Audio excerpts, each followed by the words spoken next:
Class आपका मैंने last time करवाया था on the basis of duration of stay. Type of settlement में आपका हुआ था on the duration of stay, जिसमें मैंने आपका टेम्पररी एंड परमानेंट स्टे के बारे में आपको बताया था। अब आपका आता है on the basis of urbanisation. The type of settlement and the appearance may differ on the basis of their level of urbanisation. तो हमने ये तो जाना कि लोग जो हैं वो एक जगह जाकर सेटल हो जाते हैं, रहने लगते हैं लंबे समय तक, या जैसे वो रहना चाहे, टेम्परेरी रहना चाहे, परमानेंट रहना चाहे। लेकिन जिस जगह वो रह रहे हैं वहाँ का नगरीकरण कैसा है वो हर जगह एक तरीके से अलग अलग होता है, डिफरेंट होता है हर जगह। कैसे? The factors that contribute to urbanisation are better job opportunity, suitable condition for business, good education, connectivity, easy availability of resources and amenities, hygiene etc.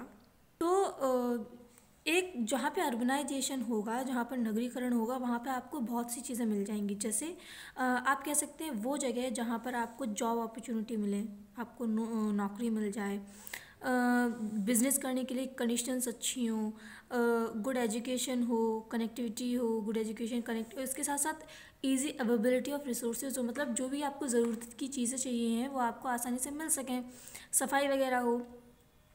ये सभी चीज़ें जहाँ पर मौजूद हैं, आप कह सकते हैं कि वो एक ऐसी जगह है जिसे हम अर्बनाइजेशन या नगरीकरण कह सकते हैं। This also account for better living condition. साथ ही साथ ये सारी चीज़ों की ज़रूरत हमें एक अच्छा जीवन व्यतीत करने के लिए भी चाहिए है। This does not however mean that region that are not urbanised are not advanced और मॉडर्न। लेकिन इसका मतलब ये नहीं है कि अगर वहाँ मान लीजिए अर्बनाइजेशन से आप लोग अगर मतलब समझते हो नगरीकरण, और नगरीकरण से मतलब है जहाँ बड़ी बड़ी बिल्डिंग्स बनी हो, अच्छी सड़कें हों वगैरह हों, तो ज़रूरी नहीं है कि जहाँ पर ये चीज़ नहीं बनी है वो एरिया जो है वो अर्बन नहीं है। क्योंकि ऐसी बहुत सी जगह हैं जहाँ पर भले ही बड़ी बड़ी बिल्डिंग्स नहीं हो, लेकिन जॉब अपॉर्चुनिटीज़ आपको मिल जाएंगी, आपको बिजनेस मिल जाएगा।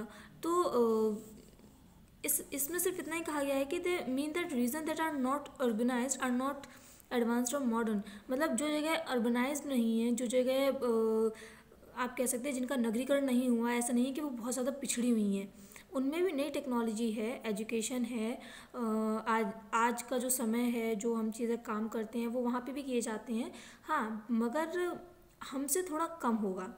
हम जहाँ जितने बड़े शहर में हम रहेंगे हमें उतनी ज़्यादा आप कह सकते हैं चीज़ें मिलेंगी, अपॉर्चुनिटीज़ मिलेंगी, उतनी ही आप कह सकते हैं हमारी हालत सुधरेगी। और जितनी हम बैकवर्ड में रहेंगे, जितना हम बैकवर्ड में रहेंगे, हम कह सकते हैं कि जितने बड़े जो शहर में रहने से कंडीशंस होती हैं वो छोटे शहर में रहने से कम होती है। छोटे शहर में आपको ज़्यादा अपॉर्चुनिटी नहीं मिलती है, थोड़ी बहुत मिलती है, पर इसका मतलब ये नहीं वहाँ पे बिल्कुल भी नहीं होती हैं। ठीक है। On the basis of urbanisation, तो नगरीकरण के आधार पर settlement can be divided into two category, rural and urban. तो सेटलमेंट को जो है वो दो भागों में डिवाइड किया जा सकता है, रूरल और अर्बन। तो सबसे पहले आता है rural settlement. Rural settlement are found in places where people are involve in land related activities such as agriculture, dairy farming, cattle rearing etcetera. तो रूरल सेटलमेंट आपका क्या है, एक ऐसी जगह जहाँ पर ज़्यादातर लोग जो हैं वो लैंड रिलेटेड एक्टिविटी, मतलब उनकी ज़्यादातर कार्य जो है वो ज़मीन से जुड़ा हुआ हो, सच एज एग्रीकल्चर, जैसे कि खेती बाड़ी करना, डेयरी फार्मिंग जो गाय वगैरह पालन किया जाता है, कैटल रियरिंग जो मत्स्य पालन वगैरह होता है, या भेड़ बकरियाँ पाली जाती हैं, ये सब चीज़ें जहाँ पे होती हैं उसे हम रूरल सेटलमेंट या रूरल अर्बनाइजेशन कहते हैं। Rural settlement depend upon the geographical, social and cultural aspect of region where they are found. Rural settlement आपको एक ऐसी जगह मिलेंगे जहाँ पर या जहाँ की जो भौगोलिक स्थिति है, सामाजिक स्थिति है और जो उनका कल्चर है, वो सभी जो हैं आपको एक रूरल सेटलमेंट में काफ़ी अच्छी तरीके से मिलेंगे। ठीक है। The type of house build in the rural areas में भी कच्चा हाउसेस, जो रूरल एरिया में घर होते हैं ज़रूरी नहीं वो सभी पक्के हों, आपको कच्चे घर भी मिल जाएंगे। The most important feature of the rural settlement are the vast open spaces and green pollution free environment. सबसे ज़रूरी फीचर्स जो होता है, सबसे ज़रूरी चीज़ जो होती है रूरल सेटलमेंट की, वो ये होती है कि आपको वहाँ पर खुली जगह ज़्यादा मिलती है और वहाँ पर नेचर, पेड़ पौधे, ये सब चीज़ें ज़्यादा होंगी, पॉल्यूशन फ्री होगा, वहाँ पे ज़्यादा आपको कूड़ा कचरा नहीं मिलेगा। जैसे गांव की अगर आप इलाके की बात करें तो गांव में अगर आप देखेंगे तो घर जो बने होते हैं उनके पास बहुत बड़ा आंगन होता है उनका, और घर के आसपास के एरिया में सब जगह खेत वगैरह होते हैं, तो काफ़ी ओपन एक तरीके से माहौल होता है। और दूसरी चीज़ वहाँ पे आपको पेड़ झाड़ी ये सब चीज़ें काफ़ी मात्रा में मिल जाएंगी। अर्बन सेटलमेंट, तो urban settlement are found in towns and cities. These are different from rural settlement, and the economic activities in cities and town do not relate directly to agriculture. तो रूरल सेटलमेंट क्या है आपकी, ये आपको town और cities जो बड़े बड़े शहर हैं नगर हैं उनमें मिलेंगी। इनकी जो कंडीशन है वो रूरल से अलग होती है। यहाँ पर आपको आर्थिक कार्य जो हैं, क्रियाकलाप जो हैं वो सिटीज़ और टाउन डू नॉट रिलेट, वो ज़्यादा मिलेंगे, क्योंकि सिटीज़ और टाउन में एग्रीकल्चर से रिलेटेड चीज़ या लैंड रिलेटेड चीज़ जो है वो बहुत कम होती हैं। ठीक है, people work in other field, लोग जो हैं एग्रीकल्चर के अलावा भी बहुत से अलग फील्ड्स में काम करते हैं, क्षेत्रों में काम करते हैं, such as business and trade, जैसे कि कोई बिजनेस कर रहा है, व्यापार कर रहा है, इंडस्ट्री एंड टेक्नोलॉजी, ठीक है, बड़ी बड़ी फैक्ट्रीज़ हैं उनकी, कोई तकनीकी में लगा हुआ है, कोई पढ़ाई में है, बैंकिंग कर रहा है, कोई बैंक में नौकरी कर रहा है, हॉस्पिटैलिटी एंड टूरिज़्म, कुछ लोग टूरिस्ट की नौकरी ले लेते हैं, ठीक है, मीडिया एटसेट्रा। तो ये बहुत सारी चीज़ें होती हैं जो हमें रूरल में नहीं मिलती हैं, अर्बन में मिलती हैं। Difference in the economic activities create difference in social economic status and hence a variety of houses in terms of size and type are found the urban areas, क्योंकि इनकी इकोनॉमिक एक्टिविटीज़ जो हैं वो ज़्यादा होती हैं और प्रॉफिटेबल होती हैं। ठीक है, तो इनके पास पैसा बहुत होता है, तो उस हिसाब से ये अपना घर जो है, इनके ज़्यादातर आप नगर में जाएंगे, बड़े बड़े सिटीज़ में जाएंगे तो आपको वहाँ सारे घर पक्के मिलेंगे, और जितनी भी आपकी मॉडर्न टेक्नोलॉजी आती है आपको वो उन घरों में मिल जाएगी।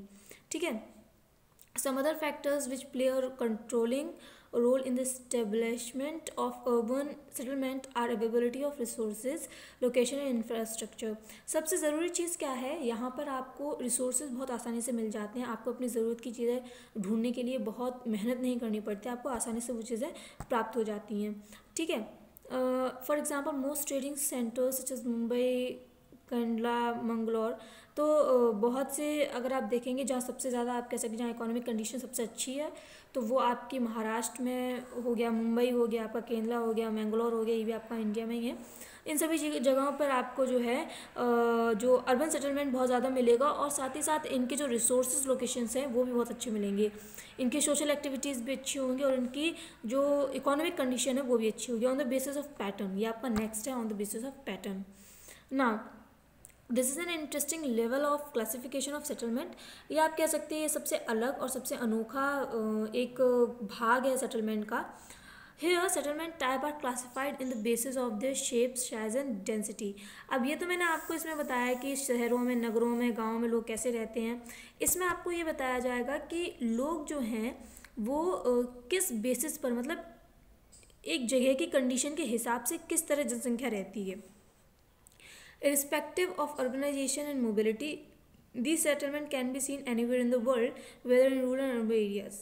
तो ये इस तरीके के जो पैटर्न्स होते हैं, इस तरीके के जो सेटलमेंट होता है, ये आपको अर्बन में भी मिल जाएगा, या आपको रूरल में भी मिल जाएगा, साथ ही साथ आपको पूरे विश्व में कहीं भी मिल जाएगा। On the basis of size, settlement are considered to be small or large, or basis of density they are considered to be scattered or compact, and on the basis of shape they are considering inliner and circular। होता क्या है इन settlements में, ये छोटे भी हो सकते हैं, बड़ी भी हो सकते हैं, डेंसिटी के हिसाब से, जनसंख्या के हिसाब से, साथ ही साथ ये क्या हो सकता है, ये स्कैटर मतलब बिखरे बिखरे भी हो सकते हैं, और एक जगह पे भी इकट्ठे हो सकते हैं, on the basis of shape, मतलब उस जगह का किस तरह का आकार है उस हिसाब से। They are considered linear and circular, ये लाइन में भी हो सकते हैं और सर्कुलर भी हो सकते हैं। ठीक है, ये कैसे होते हैं ये मैं आपको बताऊँगी नेक्स्ट में यहाँ। ठीक है, इसमें मैं आपको बताऊंगी जो चीज़ें मैं आपको अभी समझा रही हूँ, ये आपके सभी दिए हुए हैं। नेक्स्ट में आपका ये हो जाएगा, और प्रैक्टिस फर्स्ट तक आ जाएंगे आप, उसके बाद नेक्स्ट आपका ट्रांसपोर्ट स्टार्ट हो जाएगा।